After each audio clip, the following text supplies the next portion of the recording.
جب میرے سرکار صلی اللہ تعالی علیہ وسلم واپس معراج سے تشریف لے آئے اور میرے سرکار نے بیان فرمانا شروع کیا، اے لوگو، میں نے رات جنت کو دیکھا، میں نے آسمانوں کی سیر کی، میں نے سدرۃ المنتہا کو دیکھا، میں نے بیت المقدس کو دیکھا، میں نے پروردگار کا دیدار کیا۔ تو جب میرے مصطفیٰ نے بیان کرنا شروع کیا، میرے سرکار نے بیان کیا، تو کفار کہتے ہیں یہ کیسے ہو سکتا ہے، یہ کیسے ہو سکتا ہے، یہ کیسے ہو سکتا ہے۔ سرکار فرماتے ہیں میں اتنے وقت میں گیا کہ زنجیر ہلتی رہی اور بستر گرم رہا، ایک آن میں گیا اور واپس آ گیا۔ جب سرکار صلی اللہ تعالی علیہ وسلم نے یہ بیان کیا تو ابو جہل بولا کہ یہ بات تم سب کے سامنے بیان کر سکتے ہو؟ میرے سرکار نے ارشاد فرمایا جب میں نے تیرے سامنے بیان کر دی تو سب کے سامنے بیان کرتا ہوں۔ چنانچہ ابو جہل نے سارے لوگوں کو بلایا، بلانے کے بعد کہا کہ اب ان کے سامنے بیان کرو تم نے کیا کیا دیکھا۔ میرے سرکار ارشاد فرماتے ہیں میں نے بیت المقدس کو دیکھا۔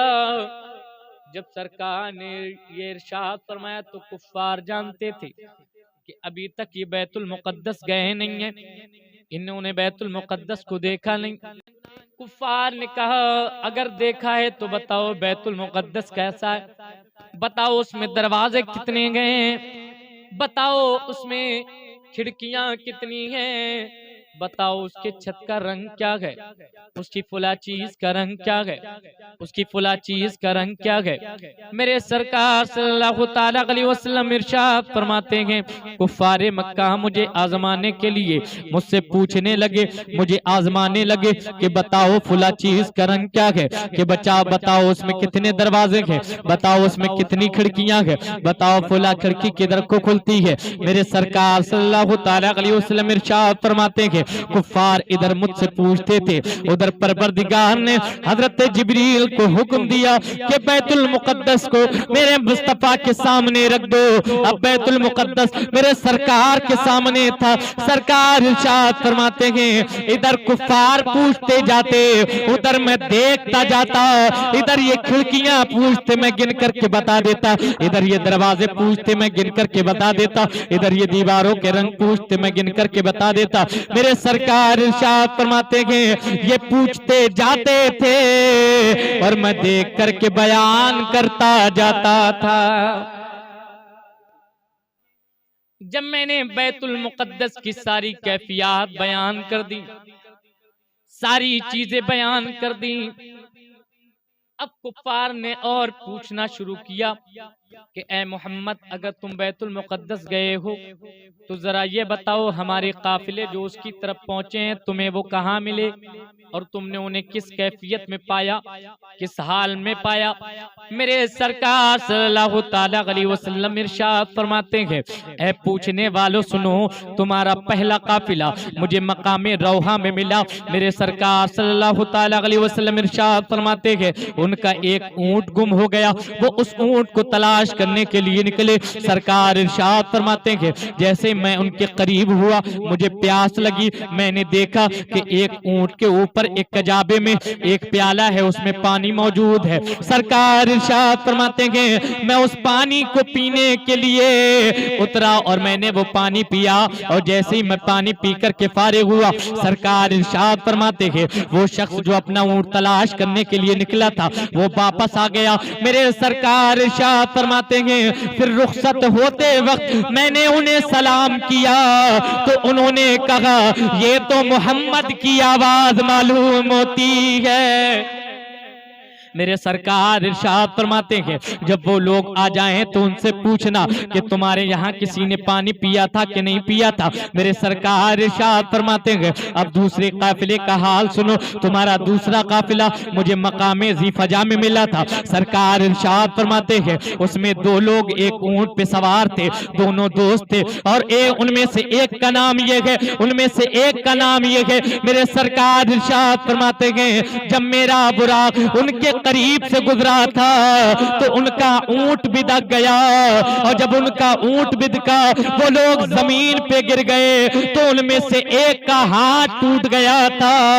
جب وہ قافلہ آئے تو ان میں سے دیکھ لینا کہ اس کا ہاتھ ٹوٹا ہے کہ نہیں ٹوٹا ہے۔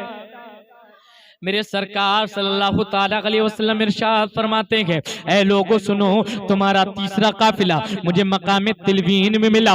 سرکار ارشاد فرماتے ہیں تیسرا قافلہ مجھے مقام تلوین میں ملا۔ اب کفار نے پوچھا ذرا اس کی پہچان بتاؤ کہ اس کی پہچان کیا ہے۔ میرے سرکار ارشاد فرماتے ہیں ان کے آگے آگے ایک بھورا اونٹ چل رہا ہے جس کے اوپر 2 بوریاں سوار ہیں۔ اب سرکار صلی اللہ تعالیٰ علیہ وسلم نے تینوں قافلوں کے حال بتا دیے، تینوں قافلوں کی کیفیت بتا دی، تینوں قافلوں کا مقام بتا دیا۔ اب کفار نے کہا اے محمد آپ نے مقام بھی بتا دیے، اے محمد آپ نے قافلے بھی بتا دیے، اے محمد آپ نے پہچان بھی بتا دی، اے محمد آپ نے کیفیت بھی بتا دی، سب کچھ بتا دیا۔ اب ذرا اتنا بھی بتاؤ وہ قافلے یہاں کس وقت پہنچیں گے، ان کے آنے کا وقت کیا ہوگا، ان کے آنے کا مقام کیا ہوگا، ان کے آنے کی کیفیت کیا ہوگی۔ میرے سرکار ارشاد فرماتے ہیں تمہارا پہلا قافلہ طلوع آفتاب کے وقت پہنچے گا، تمہارا دوسرا قافلہ نصف النہار کے وقت پہنچے گا،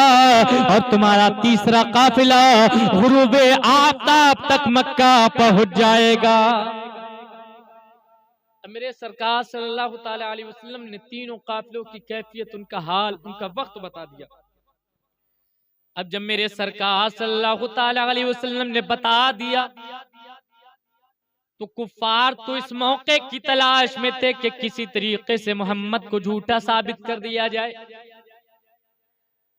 اور صحابہ اس تلاش میں تھے جو مصطفیٰ نے بیان کیا ہے اس کی تصدیق ہو جائے تو ہمارے ایمان کو اور پختگی مل جائے۔ چنانچہ صحابہ کی جماعتیں بھی دوڑی، کفار کی جماعتیں بھی دوڑی، اور جا کر کے ایک پہاڑ پہ کھڑی ہو گئیں، اور دونوں طرف لوگوں نے اپنی اپنی نظریں ٹیک دی۔ بعض نے اپنی نظریں طلوع آفتاب کی طرف ٹیکی، بعض نے اپنی نظریں قافلے کے آنے کے راستے کی طرف ٹیکی۔ بیان کیا جاتا ہے لوگ ادھر طلوع آفتاب کی طرف دیکھ رہے تھے، ادھر آنے والے قافلے کی طرف دیکھ رہے تھے، ادھر شام کی راہوں کی طرف دیکھ رہے تھے، ادھر شام کے راستوں کی طرف دیکھ رہے تھے۔ وہ لوگ جو طلوع آفتاب کی طرف دیکھتے تھے ان میں سے ایک نے پکار کر کہا وہ دیکھو سورج طلوع ہو رہا ہے۔ ادھر قافلے والے جو قافلے کی طرف دیکھتے تھے ان میں سے ایک نے پکار کے کہا دیکھو وہ قافلہ بھی مکہ آ چکا ہے۔ اور جس وقت میرے مصطفیٰ نے ارشاد فرمایا اسی وقت وہ قافلہ پہنچ گیا۔ اس کے بعد دوسرے قافلے کے انتظار میں بھی رہے یہاں تک کہ عین نصف النہار کے وقت وہ قافلہ بھی پہنچ گیا۔ اب تیسرے قافلے کے بارے میں مصطفیٰ نے خبر دی کہ تیسرا قافلہ غروب آفتاب کے وقت پہنچے گا۔ اب کفار اسی انتظار میں تھے کیسے ہی وہ قافلہ لیٹ ہو جائے تو معاذ اللہ ہم محمد کو جھوٹا کہہ دیں، اور وہ قافلہ راستے میں کسی غرض سے تھوڑی دیر کے لیے رک گیا اور قافلہ نہیں آیا۔ ادھر سورج غروب ہونے والا تھا، ادھر میرے سرکار صلی اللہ تعالیٰ علیہ وسلم کو قافلہ آنے نہ آنے کی تشویش لاحق ہوئی کہ پروردگار نے سورج کو حکم دیا کہ اس وقت تک غروب نہیں ہونا ہے جب تک کہ قافلہ نہ آ جائے، اور اللہ کی قسم ادھر سورج غروب ہو رہا تھا ادھر قافلہ مکے میں داخل ہو رہا تھا۔